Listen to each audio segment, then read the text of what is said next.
అహరోను ప్రజలకు భయపడ్డాడు. ఎవరు భయపడి? ప్రజలకు భయపడి.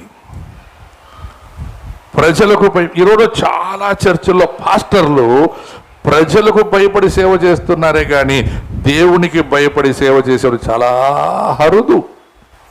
తిడితే కానుకలు ఇస్తారో ఎవరో, తిడితే చర్చకు వస్తారో రారే. నేను ఒకటే మాట చెప్తాను, వస్తేరా సస్తేరా పో.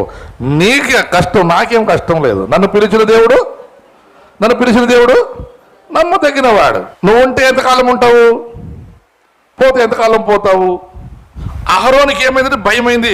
ఇంకా మోషే వస్తాడో లేడో, ఈ ప్రజలు విడిచిపెడుతున్నారు, ఈ ప్రజలు ఇట్లా నేను వదిలిపెడితే ఎట్లా, మధ్యలో అటు లేదు ఇటు లేదు, అటు ఐగుప్తులో లేను, ఇటు వాగ్దాన దేశంలో లేను, మధ్యలో ఉన్నాను. ఇప్పుడు ప్రజలకు భయపడి సేవ చేయడం వేస్ట్.